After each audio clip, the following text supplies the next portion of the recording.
หมู่เราหะนะมีปัญหาแล้วเข้ามาปรึกษาแบบกระเจ้าคิดหลายคือในปัจจุบันนี้เขาจะเห็นเนาะบางคนที่พบปัญหาละซอกหาทางออกบ่ได้จะมักจบปัญหาด้วยการจบชีวิตของตัวเอง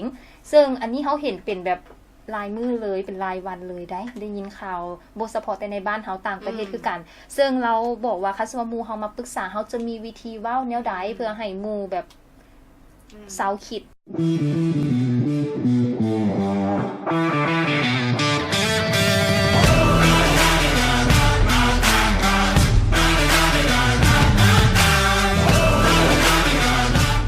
จบง่ายๆคือหมู่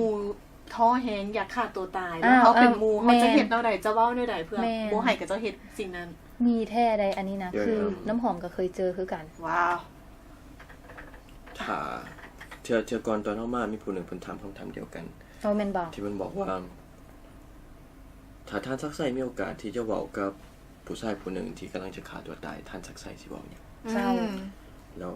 เอาจื่อได้เลยเหมือนเฮาตอบว่าซักไสสิบ่เว้า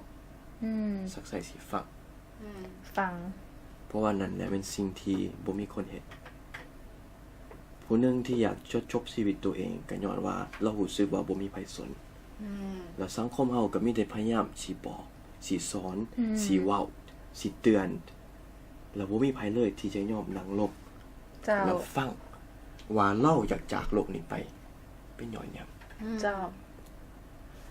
ประสบการณ์ที่เจอมาแม่นมีเด็กน้อยอายุประมาณ14ปีโทรมาตอน 2:00 น2:00 นกลางคืน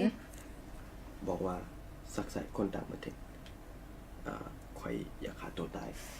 พ่อแม่ข่อยผิดกันอยู่หน้าห้องข่อยแล้วข่อยชื่อได้เลยมื้อนั้นข่อยบ่เป็นครั้งแรกในชีวิตตอนนั้นข่อยบ่ได้มีแบบว่ามีทิปบ่ได้มีแบบว่าคำถาม 4-5 คำถามแล้วจะเซาฆ่าตัวตายโนข่อยฟัง yes yes I'm here ข่อยอยู่นี่ข่อยอยู่นี่แล้วก็ว้าวไป2 ชั่วโมงข่อยอยู่นี่แล้วก็เศร้าพอเขาแล้วก็จะต้องการบนระบายบอกประมาณบนระบายหรือว่าเขาต้องการคำว่าคนทุกคนสิ่งที่สำคัญที่สุดแม่นเขาต้องรู้สึกว่าตัวเองมีความหมายตัวเองมีค่า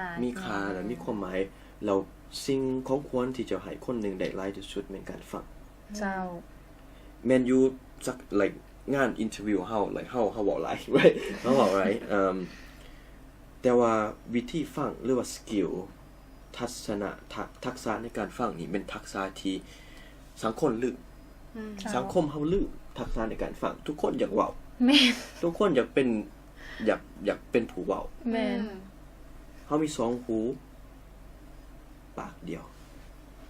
แล้วมันมีเหตุผลที่คนเฮาเป็นแนวนั้นเพราะเฮาควรฟังหลายกว่าเว้าเจ้า